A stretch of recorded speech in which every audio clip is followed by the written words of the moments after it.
Folks, welcome back. I'm coming in from the other side of the camera. I've never done that before. It felt weird.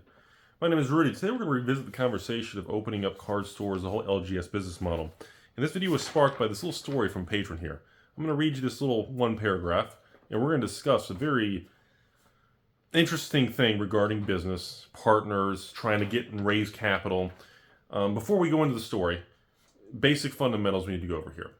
Number one, Rudy, under no circumstances, recommends anybody, anywhere in the world, opens up any form of LGS in the 2024 business environment, unless A, you have a large social media presence, B, you have tremendous amount of access to capital, minimum of 100,000 plus, and even then, 3, you essentially feel like working so many hours, your actual payment to yourself is left in the minimum wage, and you like to incur extreme amounts of risk for mediocre return, and you're going to convert your entire hobby and passion for trading cards will all go out the window, and you will strictly look at everything as business and dollar signs, and you will literally slowly evolve into a taco eating Rudy.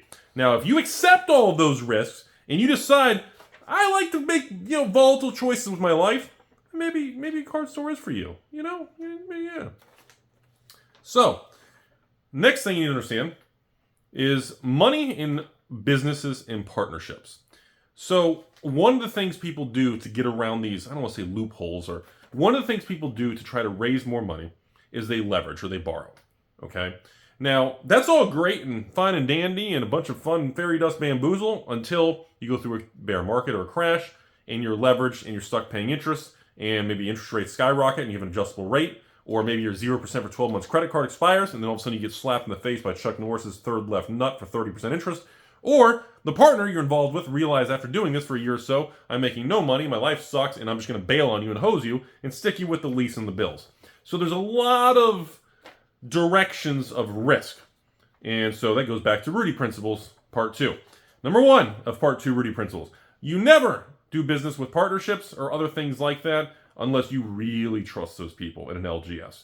Because you both better be on the same page for the long-term risk of problems. And if they get greedy or something weird happens and you start seeing your eye-to-eye shifts, you're going to have a lot of problems, and usually one party bails on the other. Number 2, usually along the way, there's going to be products in that store that are going to fail. There's no way around it. There's going to be products that simply don't work. Murders of Karlov Manor goes into foreclosure. Boulder's Gate happens. Commander Masters at release happen. You're going to have products and releases that come out and cause a lot of damage. Okay, let me read this. Rudy, hope you're doing well. I need to exercise more. A little over a year ago, my LGS that I used to go to all the time got sold out. The original store was called Beep Boop Beep Boop Bop, and it was run by a really nice fellow. We'll call him Mr. K. And isn't that the Resident Evil bad guy? Anyways, he always treated customers right. Everything was great. Everybody loved being there, purchasing, pre-ordering, whatever. I don't know the details, but he ended up selling the LGS. Okay. To another individual who has several other game stores in the area, in a broader region where he lives.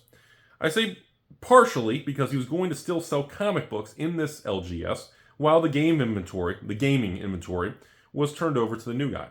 Okay, so before we even read the second part. So it looks like there's an older dude, I'm going to guess, maybe doing this a while, wants to retire, get out because he doesn't like the direction of everything, he's older, or simply put, he just doesn't want to deal with it anymore. Whatever the reason is indifferent. Now, it also says he's going to sell to another individual, something privately. No legal attorneys, contracts, business brokers, nothing like that. But the thing that immediately catches my eye on this story is he says partially, where the previous owner is still going to be dealing in a certain inventory line, well, the new owner gets the gaming inventory. So immediately this tells me we're probably going to have creative financing. The previous owners are probably going to hold the notes or the lien or hold some sort of rights to something. I don't like any of this. I can already tell you right now, my third nut is already doing the little donuts like a hula hoop, freaking out, and it's hitting the little bell in the corner. Yeah, I keep a bell in my nut. It's okay. So I can already tell the risk level of this and the direction of these individuals is somebody who's never bought and sold businesses or dealt with a lot of capital before. There's no form of formality. There's no safety net. And I would never, before we even get to the rest of this, recommend a path like this. Okay, the rest of it. Well, as this turns out, the deal did not work out for Mr. K. After the first month's payment, the new owner stopped getting paid. Okay. So now he's taking payments. So the LGS was sold to a new person. Once again, as we just said at the beginning of the video, the new person didn't even have enough capital to buy out all the inventory or the brand or the location or whatever up front. So, but apparently this guy's already successful with a bunch of stores, but can't even afford to buy out maybe the store for 50 or 100 grand. But he's so successful he's got all the other businesses. So, the original old guy owner, let's call him Mr. K, apparently accepted a deal with this new buyer to take monthly payments. Oh God! And this is why prices keep going up on waffle fries. This is why the party pack keeps getting more expensive. We can't have nice things. Okay, so most months the original owner got nothing at all. Eventually he was bullied into giving up the comic book side of the business in the store, so he had no income left except for the payments, which essentially stopped and aren't existing anymore. The lease for the building where the store is was never taken over by the new guy's name. The utilities were left in so-and-so's name, I guess the original person, and basically the new guy, it says, bled the money in the bank dry, running up bills. Holy smokes. Now the new owner has cleared out the entire store of inventory and is moving to a new location, leaving the old owner to start over and hosed. All the bills and the lease never got switched over, and he's on the hook and hosed for a few years still. A few more years? Oh my God, a few more years, not a few more months, of making lease payments. The only option he sees moving forward is to try to start from literal scratch, to try to generate revenue on a new store, rebuild it. I don't know how he's going to be able to do it. Oh, okay. The new owner essentially paid around $50,000 of the original $300,000 agreement. That's the end of the story. Okay, holy cow. So I said 50. Okay. So somebody came along to buy this LGS video game, card store, comic book, whatever. Apparently these two guys shook hands in the back room, whatever it is, for 300 grand to take monthly payments. They only got 1 month, so like maybe the monthly payments were 10, 20,000 a month or something. And you never do that. Why? Like, the amount of missteps. I feel awful for the original guy, but he should have sought legal advice. Go sit down with a business broker, an attorney. So what? Buy him lunch. Throw him $1,000. It's nothing. Even if it costs him $1,000 to research and draw up legal stuff. Okay? Out of a $300,000 transaction, that would have been what? A third of 1% of the transaction cost? 0.3? And all of you all and me, eBay and PayPal, they take 12, 15% TCG. Everybody's fees. Rudy doesn't make a fee. Dude, we're talking a third of 1%. The lease was never changed over. The utilities and bills were all still being sucked on the original guy. And the new guy, to me, I don't know anything about this. I don't even know where the location is. I don't have an address. I don't even know the name of the store. But to me, this sounds like maybe there was originally good intentions, or there's always a chance that this was premeditated. The new guy who have a bunch of these bigger stores, who claims to have all this money, that's the thing about this life, ladies and gentlemen. In 2024, social media and image and a lot of things makes things very confusing. A lot of things online are not what they seem to be. I know I'm going to blow you guys' minds right now. I'm going to tell you something special about myself, and you're not going to like what I'm going to say. I'm going to reveal something very special here in this video. Maybe I shouldn't. Okay, I'm going to say it. I don't live in a basement in Florida because Floridas don't actually have the state of Florida doesn't have basements. So I've been lying to you all about Rudy in a basement because the state of Florida has no basements. I said it! Okay? But no, in all seriousness, memes and jokes aside, most people, not everybody, the people who try to claim they have a lot or they're extremely successful, this and that, tend to be the ones trying to fake it till they make it or to try to get you to believe they have a certain degree of success. The people who have real wealth don't really have anything to prove. They don't really give a shit. The people, they will dress down. They will be incognito. They will not try to do things like that. They are past the point of trying to do bad things, to try to get quick hits for money. They make their decisions based on long term. They make their decisions based on kind of the value in the wealth creation long term. And this is so we have two possibilities. A, this person who wanted to buy this guy's business truly started off by, he said he made the first payment, and then realized the value wasn't there or the profit wasn't there. We don't know how they came up with $300,000 for this business. Maybe the new owner realized the previous owner lied about the value of inventory. We've talked about that in the past in old whiteboard videos, where some people will contact Rudy and say, hey, I've got a $100,000 magic collection. I'm like, oh, cool. But I heard you only offer like 60 grand for it. I said, well, what do you have? Well, I've got 100,000 $1 cards. And of course, my brain immediately goes right back to a tumbleweed and right back to a Family Guy season 2 episode. And my brain just walks out the back door, and that's it. And all you're left with is the shell of Rudy staring at you. And that's not the same. Having 100,000 $1 cards doesn't mean that LGS is 100,000 in inventory. It doesn't work that way. Now, if you come to me and say, Rudy, I've got, I don't know, three, I don't even have a good example, 3 boxes of English Legends for 100 grand, 33,000 a box. I say, okay, they're factory sealed, legit, everything. I look at them, inspect them, everything's authentic with the seal, the weight, we peek, everything looks good.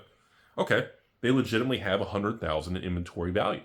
Okay, on something like that, I'd give you 80 cents on the dollar. I'd give you 80 grand for that.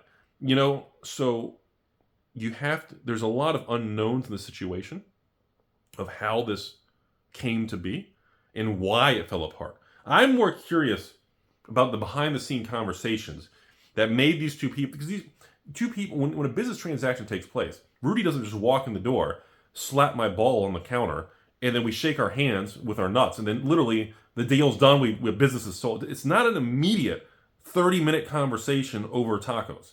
There had to be some form of due diligence, bank accounts, debts, sales, trailing 12 months. Like, what was going on? What was your 1099 last year? Okay. Did Alpha Investments boom for 1 year? And then I hit every other year because I didn't make any money and I didn't sell a single box of cards? And you're only showing me the best year to try to inflate how good the future is going to be? Because look at last year. Okay.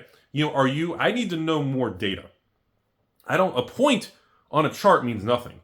3, 4, 5, 6 dots on a chart create a line, a pattern, or some sort of trend, positive, negative, or neutral. We can understand more about the business direction. Then we need to know cash flow, bank accounts, we need to know debts, and that's where auditing bank accounts and bank statements come in. Okay, when you audit bank statements, you can see the money coming and going. So at that point, you can cross-reference, oh look, there's a payment, there's a wire every month to a distributor for $5,000 a month distribution, that's all they're paying? I thought they were making millions. The guy told me they're moving millions in product. How is he moving millions in product with the distributor if the bank account doesn't even show you're buying any product? You're going to be able to catch people in lies. The more you dig, the more you audit. Same thing with residential real estate and different things like that. I have a team of people who do, with the rental property, they audit applications to see how many people are going to Photoshop a bank statement, Photoshop, their W-2, Photoshop and lie that they make a lot of income when they don't. But it's very, very difficult to make a bunch of Photoshop documents line up. It's very difficult. If you take someone's 3 to 6 months bank statements and you have to literally have 3 to 6 months of pay stubs that line up with dollar amounts, all the deductions, the exact credit debits of when they show up and withdraw them, it gets very difficult to do. And then you factor in a layer of a credit card or a utility bill with addresses. It's for most people, it's not even worth trying to lie at that point. But see, we don't know. I have a hard time believing this business transaction with this LGS came out of nowhere. They shook hands, blah, blah, blah, played some tetherball, and then after 1 month, they said, F off, that's it. There's nothing here. There had to be a catalyst. Or, option 2, there was no catalyst, and the guy just saw an easy sucker to fuck him over from day one, and just, bait and switch and fake the whole thing from day one like a Hollywood movie. That doesn't seem as likely, especially if the guy has a large presence with a bunch of businesses in the area. He's going to be a known person. He can't just disappear overnight and leave the country like Rudy does with his patron money and hide in Antarctica, down in the alien fortresses under the ice, or the flat Earth. Is Earth still flat? Or are we back? Are we round? Earth is a triangle now. I have a hard time believing that's why I don't think this was premeditated. I think something happened. That's my opinion. I think maybe there was an argument or discrepancy over the inventory value, because for a single LGS to have an agreement for a buyer of $1/3 you better have some incredible profitability, top-line sales, margins. We're talking between your fixed cost, labor, overhead, cost of goods sold. Your carrying inventory has got to at least be like $250,000. There's no way someone's going to pay you $1/3 for a sign in a shopping center that you're renting. Now again, if you own the land, maybe there's real estate tied to this transaction. Okay, maybe there's some sort of Rudy vault with a bunch of old inventory worth fortunes tied to it. There has to be some other intangible unless there's inventory to create a number or a data point of $300,000 for this transaction. The more I thought about it, the more I'm reading this, the more I'm kind of churning this through my head. I believe there was definitely more to the story. I believe there was some sort of falling out or discrepancy over money, over cash flow, or over declared inventory or value of the business. They tried to make adjustments, or one person tried to downgrade or rewrite, or the price, change the price, and that's where things went nuclear, and someone went after somebody else, and everything went to hell. That's my attitude in the situation. Moral of the story, folks: if you're going to get involved with business-related transactions or real estate or anything, you need to understand what you're looking into. Okay, and we're not born knowing that kind of information. You have to be taught it. You need real life experiences. I don't give a shit if you've got 5 business degrees from every single college in Florida, New York, California. You've got 15 letters of PhD, MD, super bachelor's, master's. You have so many degrees, they combine into a Power Ranger that looks like Rudy's penis. At the end of the day, that doesn't mean anything. If you don't know what the hell you're doing, you don't deserve it. You're gonna get hosed, or you better partner or have someone you trust to help you out, to get information and learn from people, or a mentorship. My first mentor was back in 2007 when I was a licensed stockbroker through the 2007 all the way through 2012 through the 2008 crash. And I had older people who worked on Wall Street for many years who moved down at the Florida location, or the big campus we have for this brokerage firm. And I worked here, this particular large campus, and we had a whole floor of brokers. And some of these older people, they taught me so much stuff, it blew my mind. Okay? We should have some videos. Comment below if you watched to the end if you want me to go back to making some finance videos and like old Rudy stockbroker stories. I think those would be kind of fun, wouldn't they? I haven't talked about that in years. There's still some old videos on this channel that I see people comment on. There's still some old Rudy stockbroker videos. Like if you hit like Wolf of Magic or hit Rudy stockbroker, so you'll see some of my old videos of stories. It's wild. So, end of the video here. Thanks for listening. Thanks for watching. Sorry to hear about your 1LGS and the older guy getting hosed from some newer thing. Obviously, there's a lot more layers to the story. I can't declare fault of any party because we don't know. And all I know is based on this surface-looking situation, this is a lot more complicated than it seems. And the biggest thing that stands out to me was a $300,000 price point that a guy who already owns a bunch of stores agreed to pay. That is such a big number for a small LGS. You better have something that must have wowed him, and then for him to stop paying and to completely fall apart within like 90 days, somebody was lying or something went really bad really quick. Thanks for watching. Hope you all learned something. Again, I apologize the next 30 days. Going into April here, you're going to start seeing sorcery videos as we reveal everything. $89 Ixalan boxes for patrons, and Thunder Junction, DeLorean, Back to the Future Part 3, magic stuff. So I'm going to be slammed for a while. I'll do my best, folks, to keep some good conversation videos coming, but I apologize. Like I said, we're going to have reduced video content for April as we launch all these promotions and spoilers, and thanks for watching. You'll have a beautiful day.